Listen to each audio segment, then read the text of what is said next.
when incorporating AI into your. Oh, I think we're going to start again. My apologies. The live button just went on. That's what happens. So, welcome to Success Skills Unwrapped webinar with Workplace Education Manitoba. And today, our presenter and expert is Josefina Bilotta. I hope I got that right. We're going to talk about the future of AI within the not-for-profit and what to consider when incorporating AI into your not-for-profit. So I'd like to provide you with a little bit of a background of why we want to listen to her. So Philanthropy runs in Josefina's DNA. Growing up in Argentina, she learned the importance of giving back from a young age and began her work in social impact sector early on as a volunteer. Over the years, she has become an expert fundraising strategist and digital communications manager for not-for-profit organizations. Josefina is a well-versed in project management, digital strategies, customer journey mapping, event, fundraising, campaign planning, and more. There is so much more. Josefina's expertise lies in exploring the AI possibilities to elevate organizational impact. She believes in harnessing digital technology with a human-centric focus to make the world a better place. She's fluent in English and Spanish. She has been pivotal in assisting both large international organizations and small local nonprofits. Her ultimate goal is to use her knowledge and skills to continually grow and improve charitable organizations and foundations. We are very happy to have you here today, Josefina. We will turn it over to you. Thank you. Thank you so much, Donna, for that beautiful presentation. As she said, today we're going to be going through a presentation about the future AI in the nonprofit sector. Before we start, I want to do a quick introduction of what are we going to be looking at today. The first thing, I want to do a little introduction to this workshop. Then I want to move into what is AI, what is the field of AI, some ethical and practical considerations for the nonprofit sector, how we can use AI in the nonprofit sectors and in our daily life too. And lastly, let's see if we have enough time to do a quick demo how we can get some magic out with ChatGPT. So as Donna did that beautiful introduction about myself, first I want to welcome and thank you everyone for joining today. As she say, I am passionate about technology, especially for good cause. I've been I always say that I had philanthropy in my DNA, but over the past 10 years, I decided to make this my career. And I started as working in the communication on the digital fundraising, then making a strategic thinking for how we can help the nonprofits to improve their missions. And lately, I've been focused on how we can implement AI into the nonprofits. As you say, I've been working with different organizations, like from small to big. Some of them are named in there: Victoria General Hospital Foundation, BC Children's Hospital, UNICEF from Thailand, Greenpeace Canada, the Swiss Red Cross. And I also want to say that I'm a proud member of MAPE, which is a new organization. It's Manitoba, which stands for Manitoba Association of AI Professionals, where we're about to launch. So I have a quick secret here that I'm telling you. We're having our launching event on October 16, and it's going to be around shaping Manitoba's AI future. So everyone is welcome for do some research on mape.ca and find how more about details about this event. Also, I'm always a continued learning. I'm always taking different courses, webinars, and study, keeping myself on the loop. And one fun fact is that I love swimming too. Okay, enough about me, and let's move in. When I got invited to do this presentation, I started thinking, what are the most common issues that I see on the nonprofit sector as a consultant? And usually there are these three.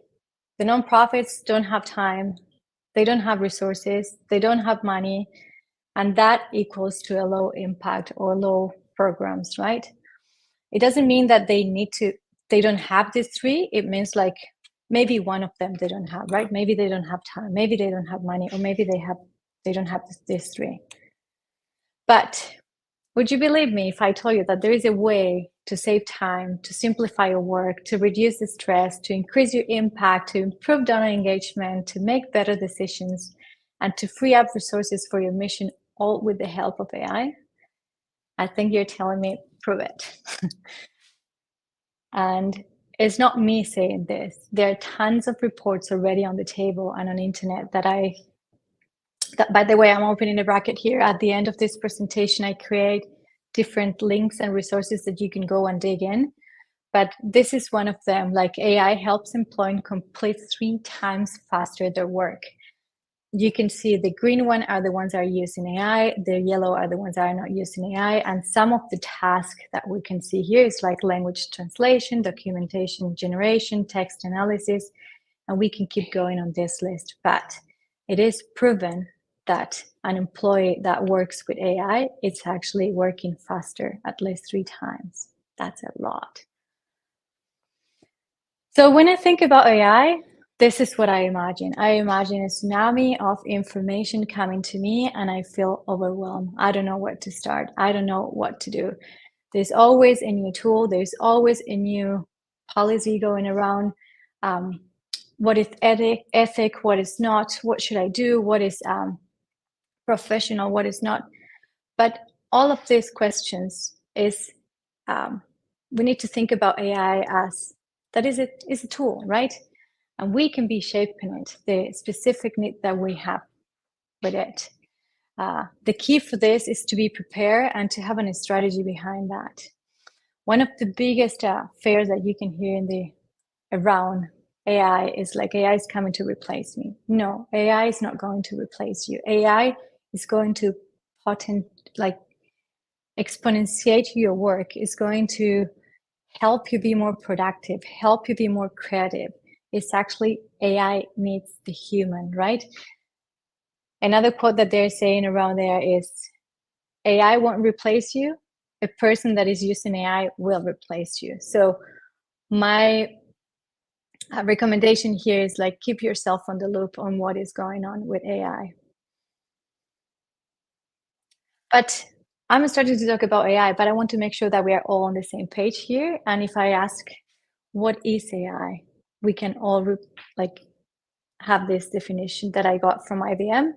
Artificial intelligence is technology that enables computers and machines to simulate human learning, comprehension, problem solving, decision making, creativity, and autonomy.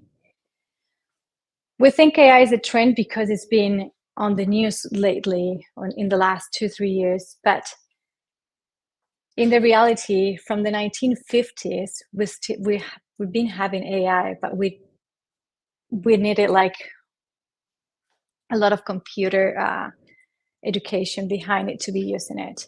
In the 1980s, we got machine learning, which is AI systems that learn from historical data. And then in the 2010s, we have the deep learning, which is machine learning models that mimic humans' brain function. And then on 2020s, we've been getting generative AI, Gen AI, which is what we see on all those cool tools like ChatGPT, Copilot, Gemini, and those more. But if we think about it, artificial intelligence has been around us for a long time. If we think chatbots, for example, smart assistants, I don't even want to say it because my house is going to start activating, but when you say, okay, Google, or okay, hey Siri, like we all have those smart assistants coming to help us. We also have recommendations. If we go to a platform that we're watching in, like Netflix or Amazon Prime or whatever you have, you always have recommendations. Even on Amazon, when you go shopping, they're telling, based on your previous order, you might be interested in this. Navigations app, when we grab Google Maps and we can see the traffic and we can see how long it's going to take us to get from one point to another one. That's also AI. When we are on a Google search and we start typing and then, and then we start getting recommendations or filling out the words, that's also AI. When we are on social media and it's showing us like different news, like our feeds are based on our behaviors, on our previous behaviors. So if we think about AI has been with us, but maybe we didn't name it properly. Maybe we didn't knew it was that. But yeah, it is here. Another thing that we need to think about it, what is the fuel of AI? Why information and data are key here? So AI is powered by data. Think about the fuel. Like the more data it has, the better it gets, right? So this is recommendations that I'm bringing to all the nonprofits. When I do my consultancy, usually most of the nonprofits, they say, yes, we are collecting data, but the bad thing is like they don't know where the data it is. Or yes, we're collecting data, we don't know where it is, and we sometimes use it for make some decisions. So if you're going to start thinking about incorporating AI into your strategy, AI into your nonprofit, this is number one that you need to start thinking in. What data I am collecting? Is it clean? Is it structured? Is it meaningful data? Do I need this data or not? So we should move from this dirty, disorganized, dusty library to something that is more clean, right? It is important to understand what data is available for the organization and how we can be using it for as the fuel for the future AI applications that we have. So this is a picture that I took on the conference of Microsoft this January 2024. They were given a little chart about data governance, understanding and protecting the data. It is key, right?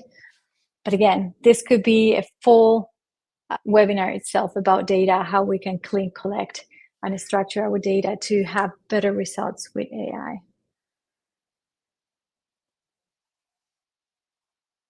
Something to keep in mind is that, I love this picture, garbage in, garbage out, right?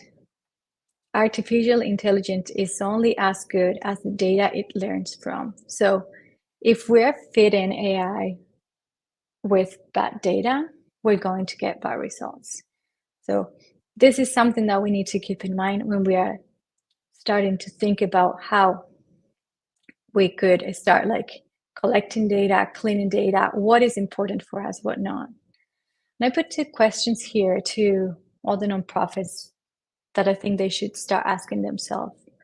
Why we are considering AI and where will we be implementing AI? When I think about AI, again, I still imagine that tsunami coming to me, right? And there's so many ways that we could be implementing, but I want us to take a minute as leaders and say, why are we considering AI? Where are we going to be implementing this?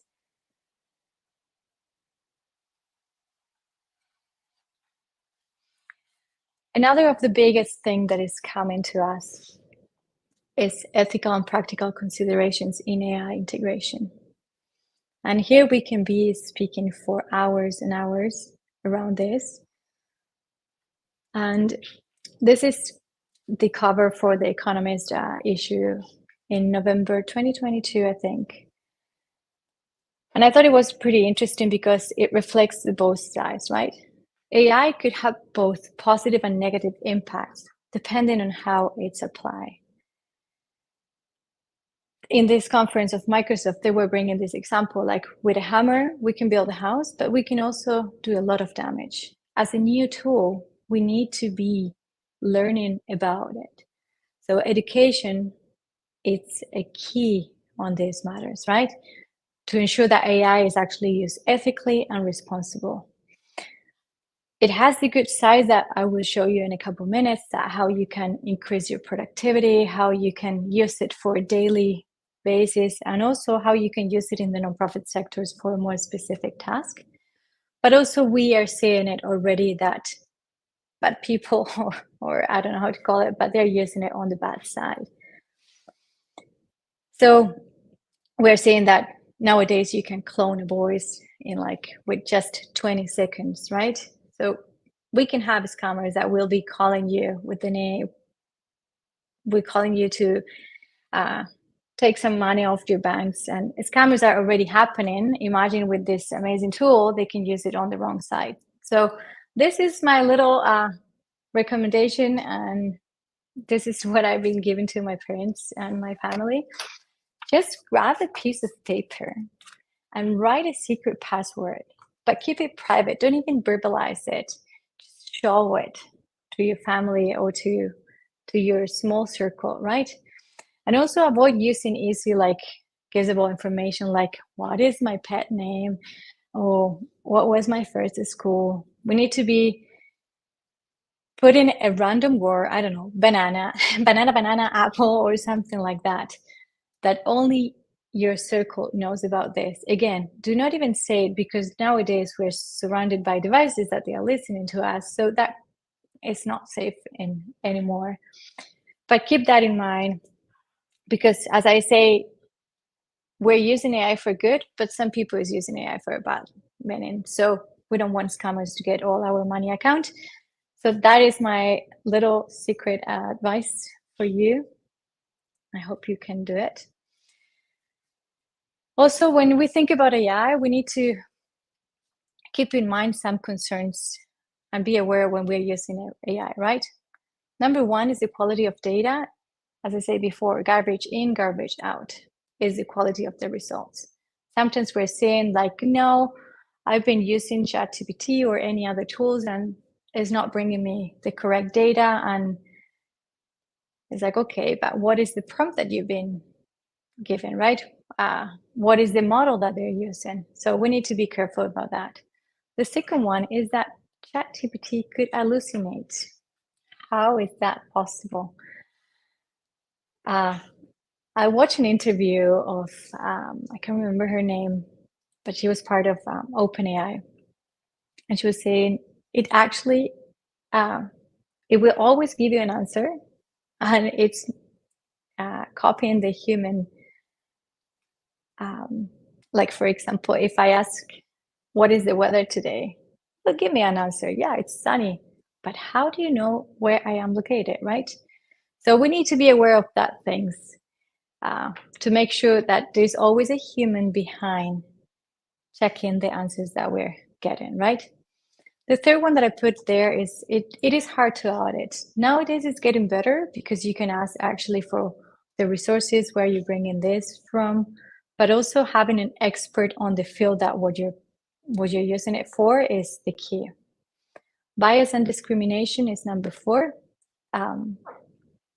This one, sometimes I like to say that is a reflection of us. So all the AI models have been trained on all the internet books and everything that you can imagine, right? But sometimes when you're creating an image, and this was back in the day, and you were saying, okay, I want an image of a model or of a doctor working with kids. It was always a male, never a female. Or like if you ask for a model, they were always blue eyes, blonde, and no other stereotypes. So that is a reflection of what is on the internet. Number 5 is data privacy and security. As any other application that today we're using, we need to be aware about that, right? For example, I want to know who in this room has read the terms and conditions ever. Like, they're already using our data. But if we're working for an organization, we need to be careful about donor information, private data. How are we managing this? I always say the same thing. The ethic behind here is keep using the same way that you are using data, right? Don't do anything crazy. Don't throw all the data on ChatGPT, for example. And the last one is copyright issues. We've been seeing on the news that they're suing some sources like OpenAI, for example, about like, oh, you're copying this. But the reality is, like, most of the things that is on the internet is free to be used. And that's how AI is being trained. And AI is actually recreating something similar to that. But they're still going in that one. I don't know where it's going to end, but let's keep in mind about that. So always be asking for the resources too. So when we ask, when they ask me what are the steps to adopt AI responsibly, there's so many information around this that I actually put it all in one page at the end, so for you to go and find the best for your nonprofit. This one, unfortunately, you cannot see it in here, but it's I extract this text from this link that is from Stanford Social Innovation. And these are the 8 steps that they are proposing to do adopting AI responsibly, right? Like, be informed. We should understand both opportunities and risk about AI and avoiding rushing into it without proper evaluation.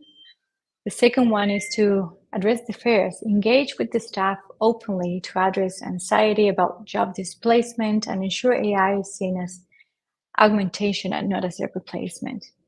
The third one is to stay human-centered. AI should be used with a commitment to human oversight, particularly in areas where it's intermediate human interactions like mental health or client services. Use data safely. Ensures AI tools use data responsible and respect privacy.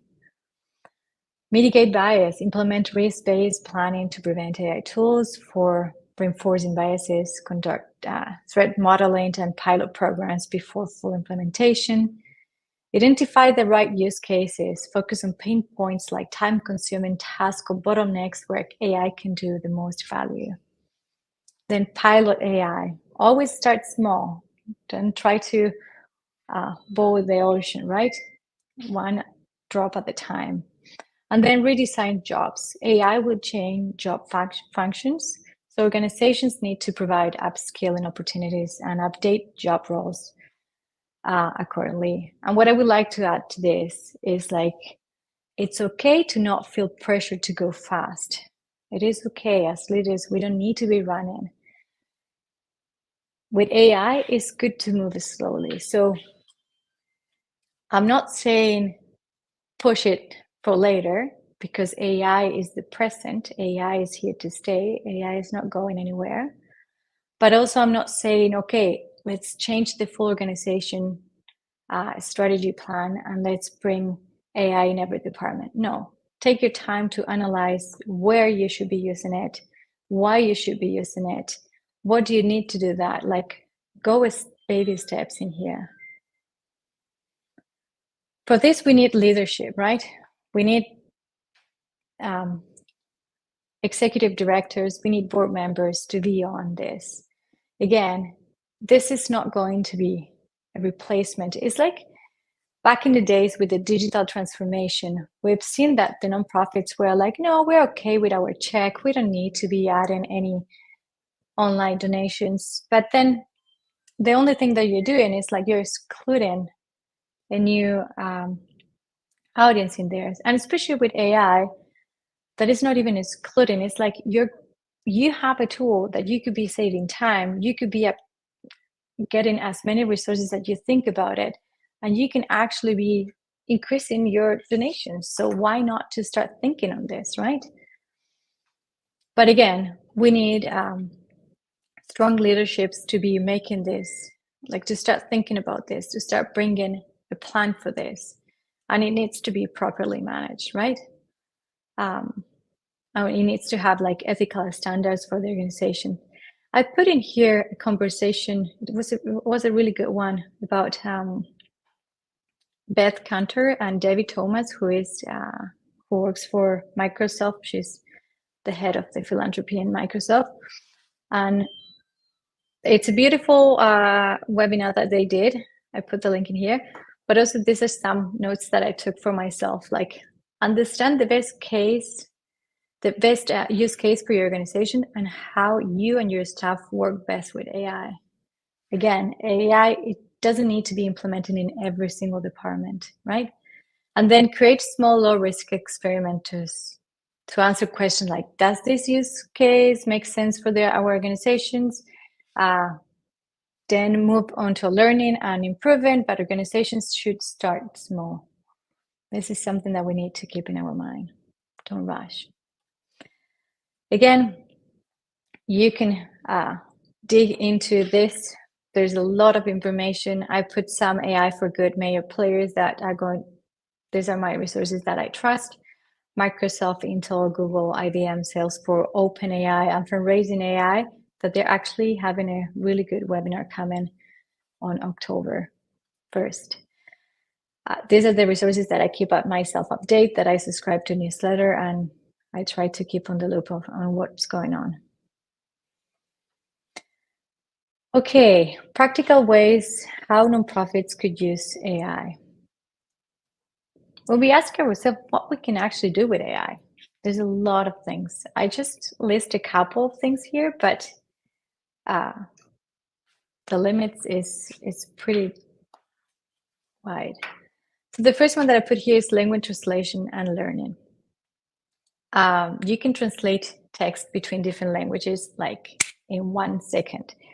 I speak Spanish and English, and sometimes when my brain is a little bit tired and I don't want to be thinking in English, I'm like, okay, could you just translate this text into Spanish and bring me the 5 points that I need to be keeping in mind? And I got it. Another one is to learning a new language, right? You can be asking, hey, I need to improve my grammar. I need to improve my speaking. What should I be taking or keeping in mind? And then it could be like a good coach or like a teacher, if you wanted to say. The other part is educational support. This is what I was saying before. Like, it could be tutoring. It could be helping explaining difficult concepts like math, history, and more into really easy ways. I got a friend who is a teacher in Argentina.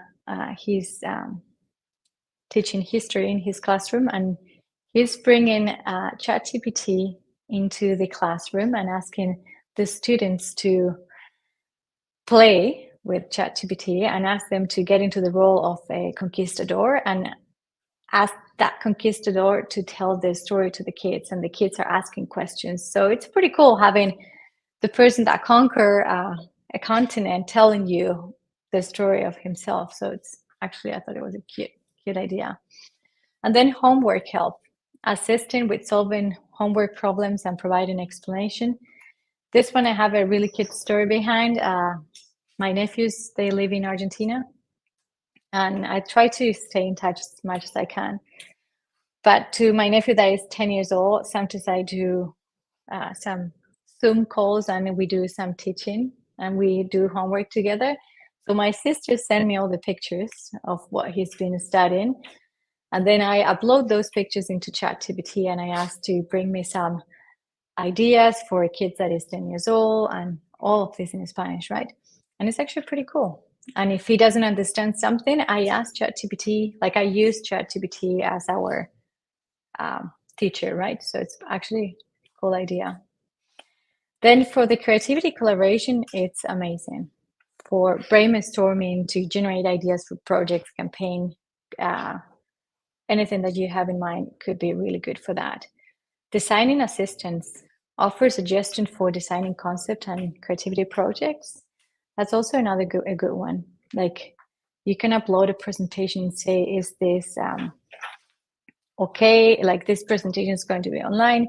Do I need to retouch the colors that I'm using? Is it something, is the font okay? Like, and it could be giving you some designing assistance. Then book and movie suggestion. This is pretty good too, but I think we have that in our apps all the time, recommending books and movies and shows based on our preference. Travel planning. It could help you to plan a trip. You can say, hey, I'm planning to do a trip for 10 days. This is my budget. This is what I like to do.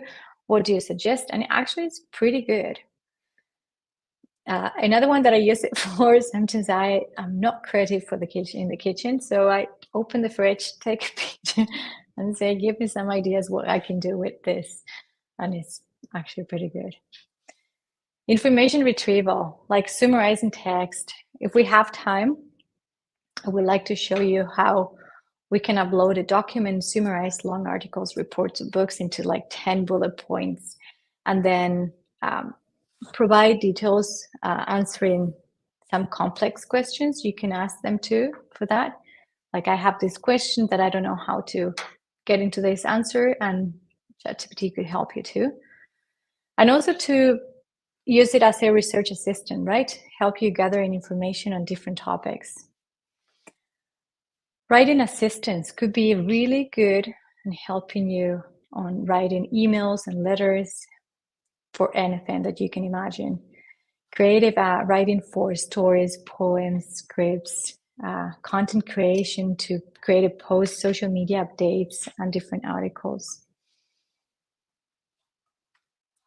So what tools we can use? There's so many already on the table. That sometimes that is the feeling that I have about this tsunami, right? Which tools are good for me? These are the ones that I'm going to recommend because these are the ones that I use it on my daily basic. I use ChatGPT, but because that's how I started. But I also try Microsoft Copilot and Gemini. Microsoft is from Microsoft, and Gemini is from Google. And the three of them, they're pretty good. My thing is because I started using ChatGPT from the start, I kind of like have that relationship with it, that we know each other a lot already, right? So that's the only reason why I keep using ChatGPT. Then Canva, this presentation that you're seeing is made in Canva. Canva has actually pretty cool tools with AI that you can use for designing. I use it a lot. Otter.ai, I'm not sure if you're familiar with this one or no. This one I use it for when I have meetings. It's recording our meeting and it's taking notes for me. And when I finish the meeting, it's pretty cool. I get like, what are the action items? What is the summary? And then you can start having a conversation, asking, what do you think about the tone? What do you think? What questions should I be asking to the speaker number one? It's a pretty cool tool that I suggest to try it at least. Midjourney is to create really high quality images. Nowadays, you can create them with these three on top here, but Midjourney is the next level. And Grammarly, if you want to check your grammar, that's a great one. If you want to change the tone of your writing of your email, that's a really good one to use too. So these are the ones that I'm going to recommend to start with. But again, you can explore according to your own needs. This is what I was saying, right? How is like choosing, what do I need to consider when choosing the right tool for my nonprofit? Identify your specific needs, right? Where do you need it? Where is your team spending the most time? Is it updating your CRM? Is it writing? Is it designing, marketing, graphics? What is it? Just identify your specific needs. Then consider your budget, right? There are free options in many of these tools, but of course, when you pay, the tool advance to the next level. And I'm a huge fan to go into to paying for get access to these tools. Like the benefits and the ROI, it's huge. And review your current tool, right? Like this is an ongoing, and we are always getting new tools that we need to keep ourselves on the loop on that.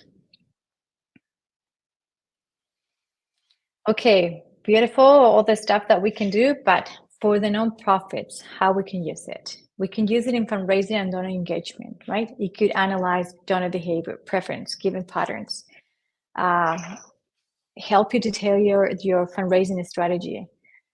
How? Like getting a more personalized donors communication, improve the donor rotation, identifying potential new donors, on project management and efficiently, right? As I say, on Otter, using Otter, for example, you just like the notes are taken for you, the action items are taken for you.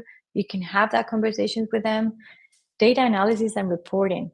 It's getting really good at analyzing large volumes of data, and it's bringing insights that might not be obvious in our traditional analysis. So this could be a really good one.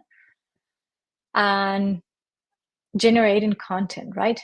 Can get to really creative content and for websites, social media, email campaigns. So there's 4 main areas that you can be using it. here I'm providing this. This is from Stanford Social Innovation links that they're using AI not only for productivity, if not to increase the United Nations SDS, the 17 objectives. So these are pretty good, how they're using actually AI for health, for example, for education. And this is a link that here is from the Taro. The Taro is a CRM, and it's actually a fundraising software that some nonprofits are using it, and they have tons of case studies where they're showing how they're actually raising more money and how AI is actually bringing more results into the table. Okay, enough of me talking, but let's dive in. Let's play a little bit. I want us to think about AI as your super genius colleague or superhero assistant that is there for you when you need it. That assistant or that genius that could be creative, that could learn, that could analyze, that could write, that could solve problems, that could be there for support you, right? So all of these applications that I've been showing before, those tools, we use prompt to talk to them, right? Prompt is the input data that we're given to any AI tools. Here's the key. If we don't prompt properly, then we're getting really bad results. With the fundraisers that I've been talking to, they say, yeah, I tried it once, but I didn't like it. It was too generic. I spent a lot of time correcting and adapting and personalizing it. So here are my few tips that I want to give you. For a good prompt, you could assign a role. I want you to be acting as a fundraiser or as a marketing specialist.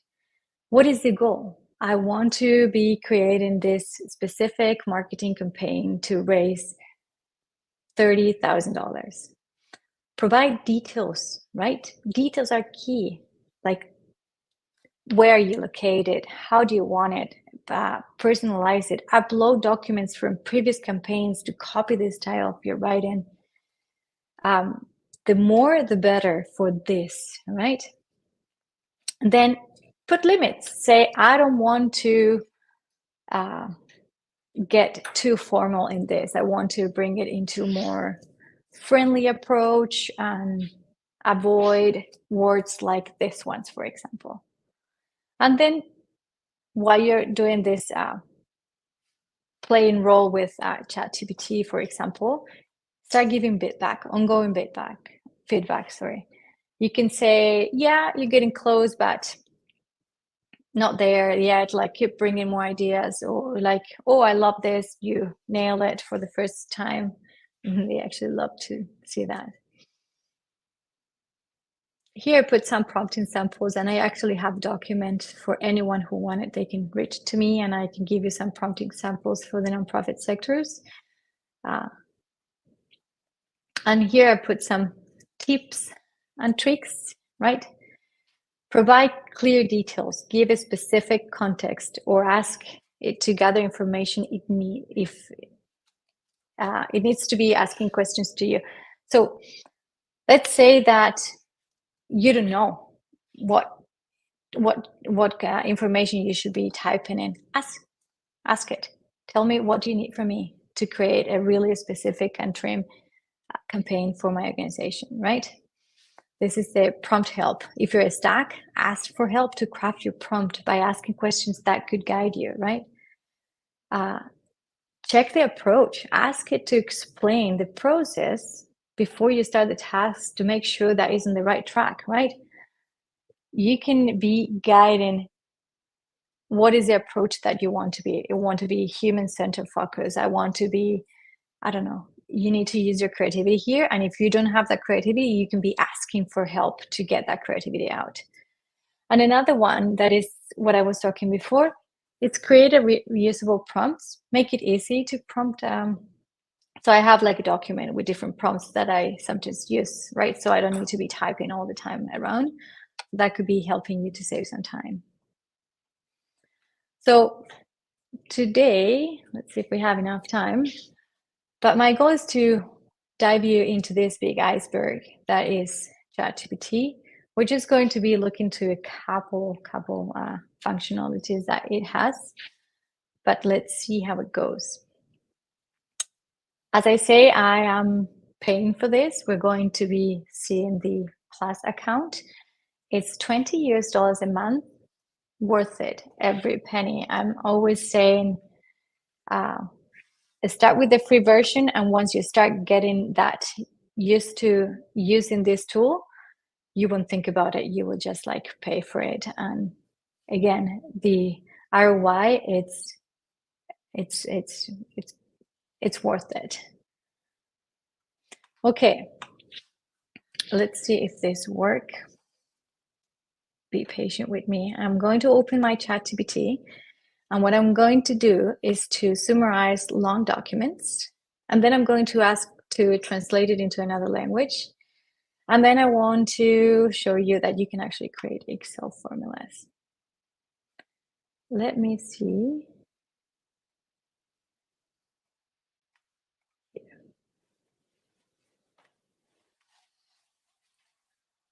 I'm not sure you all can see my screen or not. Dana, could you please tell me? We can see it now, I believe. Perfect. Beautiful. Amazing. Okay, so I'm going to upload a file that I have here. This is a document from Microsoft. It's a report, but I want to ask, hey, could you please help me bring the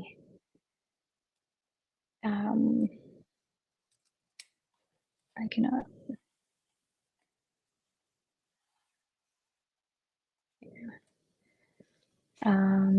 The summary, this document.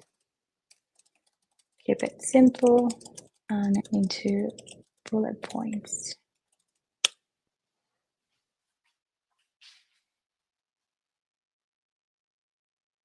There we go. Boom. AI's potential, digital depth, AI's role, survey results, employees alliance. Perfect. Now, let's say, can you find who wrote this document?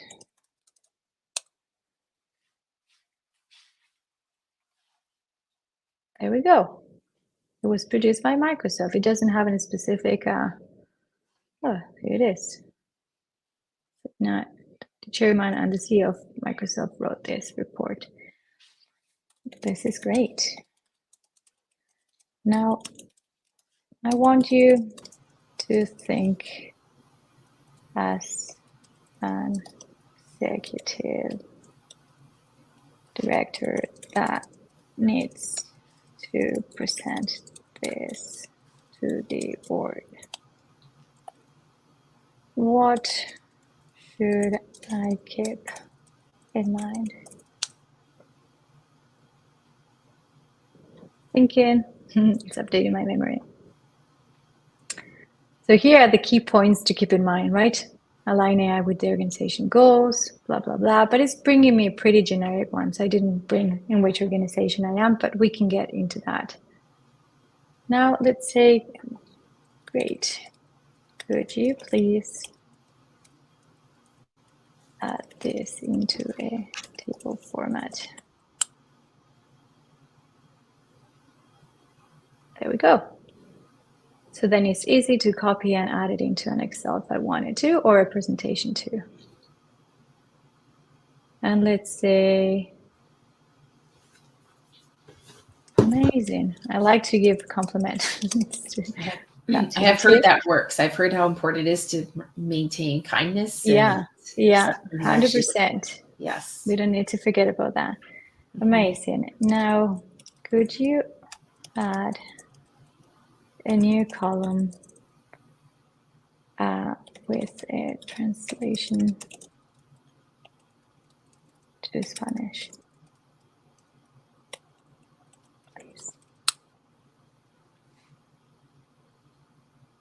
And there we go. We got it in Spanish right here. Crazy, eh? How fast we can get this.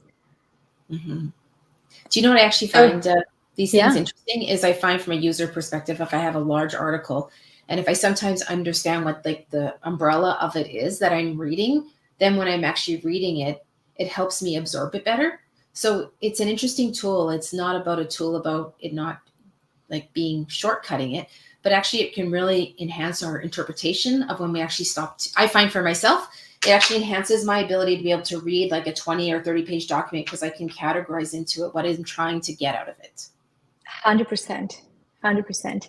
So this is just a quick demo of what you can do, right? Like you can convert into tables, you can create graphics, really you can, it's actually, it's a tool that I love to use it.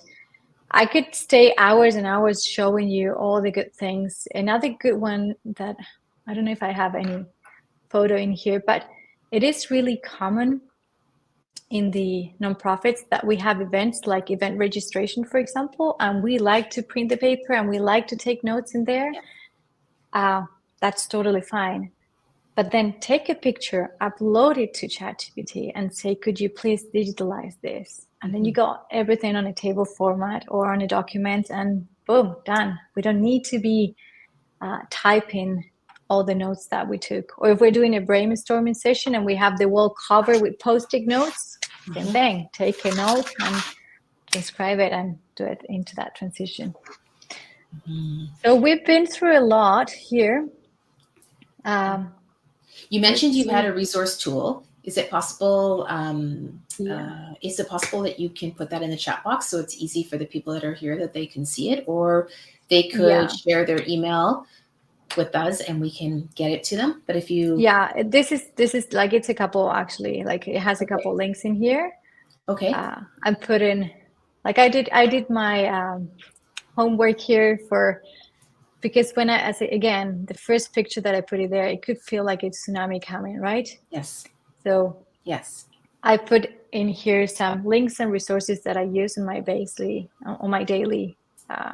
update on what is going on around the nonprofit sector, right? I want to thank you. I have some questions I'd love to ask. There's one in the chat box that I really want to I'm going to put it up here to make sure it's going to show. So how can AI be used to measure and track the social impact of the nonprofit initiative? That's a great question. To measure and we start with a small question. That's a big question. To measure and to track the social impact, it's really hard to be telling you right now that, right? But you can start using it to help you analyze and compare the results, right? And what has been working in the back. Like compare different campaigns or but actually measuring the track of social impact, I think we're not at that level yet. In this documents that I share in here, there's one from Stanford University that they're actually doing that, how the nonprofits are actually getting more impact in their programs, for example, on education, how they can reach to more kids, how they can be bringing one big thing that they have was the language, right? So now with AI, the teacher could be connecting with any student. But again, there are like tons of case studies that you can actually take a look at that. And you do that that idea of just being able to work in different languages. And in one workplace, there's often many languages, and the ability to be able to get something and then be able to work with it.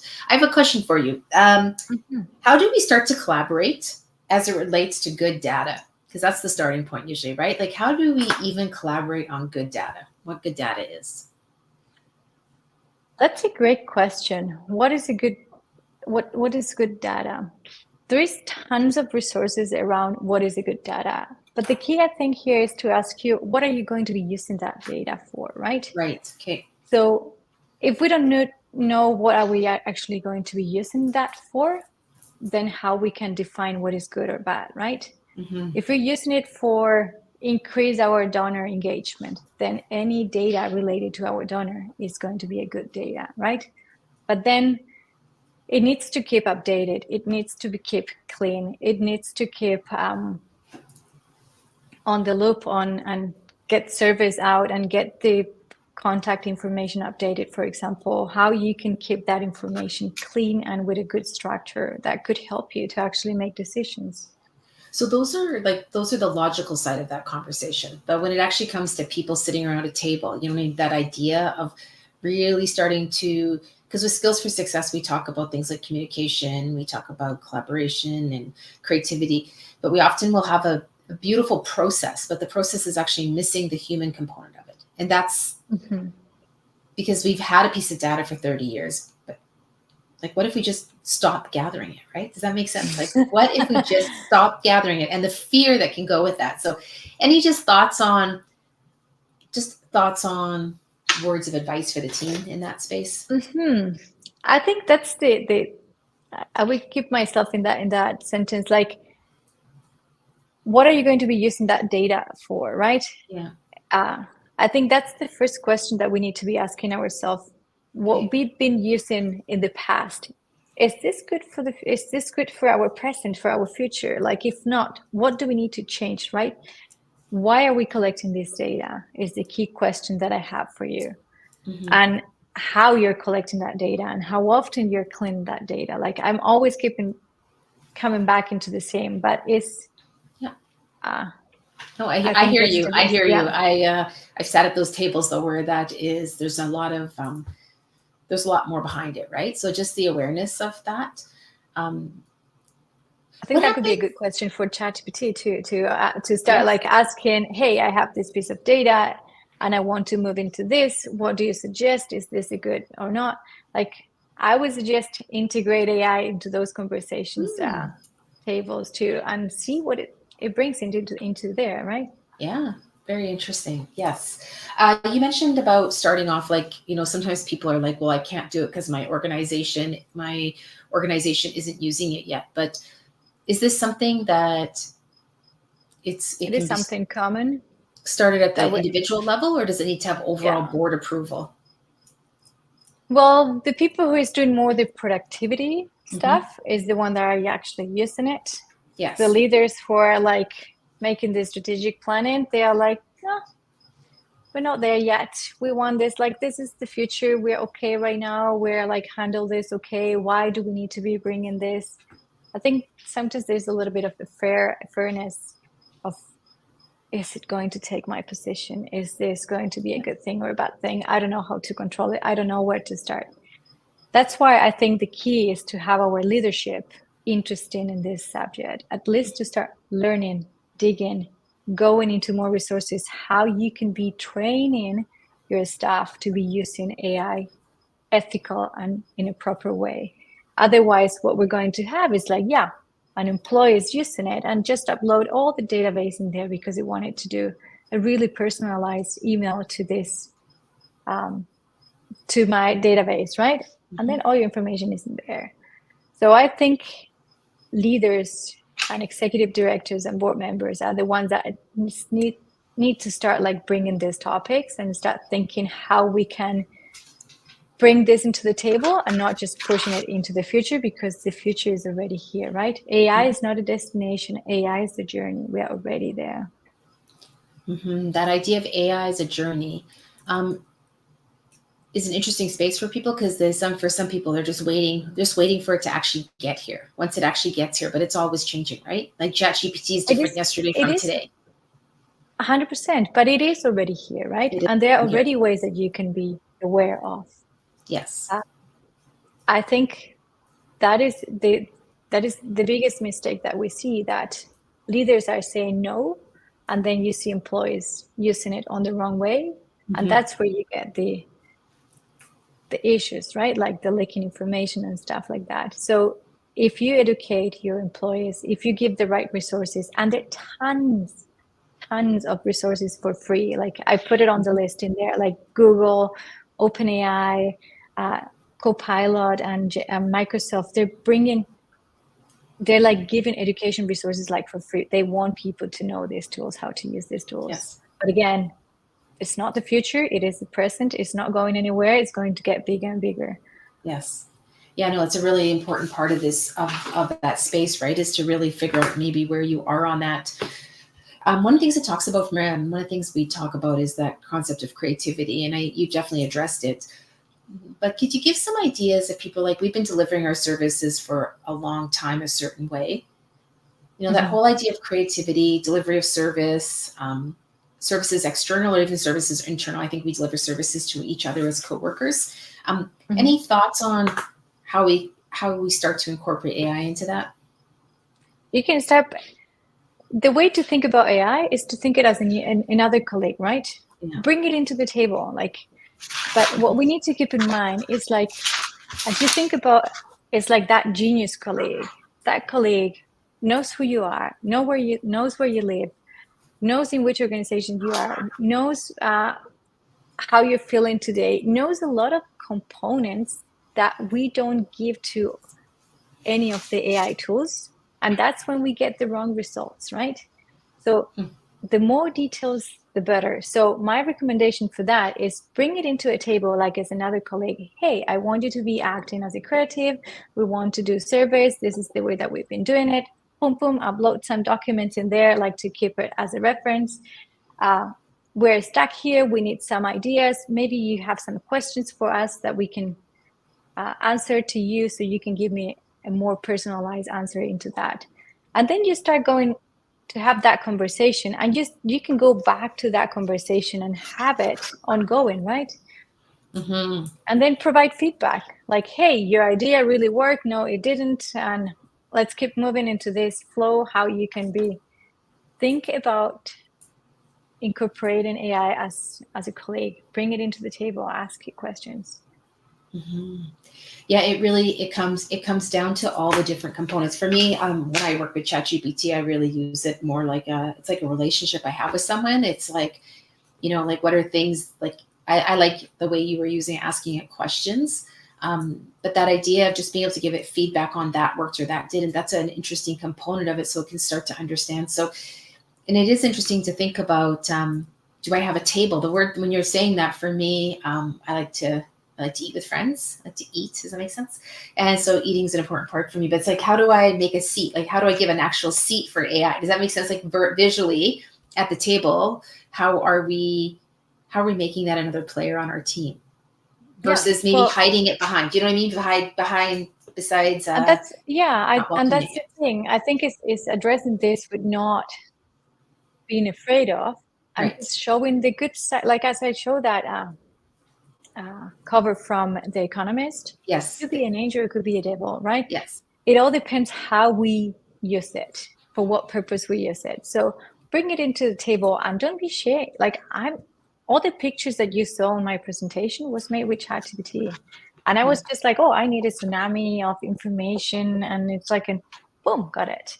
And I'm not ashamed to say I've been using ChatGPT or AI tools, because it's upgrading my productivity, is upgrading my way of thinking, like my skills. Like before, if I had to make a tsunami image, it would take me hours to get that done. And it was just like in literally 1 minute. It's that interesting space of just owning that you're actually doing it, right? So think about, like, we talk about communication. We're using it as a communication tool. We're using it as part of creativity. We're innovating. It's part of our digital platform of what we do, you know? It's allowing it. And I think that's an interesting component that I'm really taking away from today, is like, allow it to be part of your team. 100%. And the key thing here is don't push it. Start bringing it. Don't go fast. Don't be like, oh, you have to be using ChatGPT or AI. No, take your time, but start thinking of it. Don't reject your employees that they're using it. Don't deny it. It's a reality that is here to stay. It's not going anywhere. It's going to get more and more advanced. In one of those articles that I share about from Stanford, it just blew my mind the way that they were explaining back in 1980s when the computer was invented, right? Mm-hmm. The way that they were promoting it was like, oh, do math faster, or like avoid paper and just use it to type in, or keep your recipe saved in your computer. And if you think about it, do you think anyone have thought about, like, nowadays we have in our hands, right, Yes. a little device that is like face recognition, and it's like, look where we are. Yeah. So we are on an earlier stage of AI.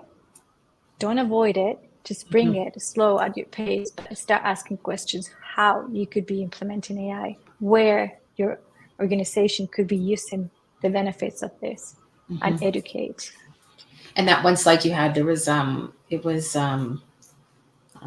took a screenshot because I thought it was one of the ones that were really, really good. And I think that's the idea there, is sort of looking at it and looking at those lists and starting the conversations. Pick a spot to move.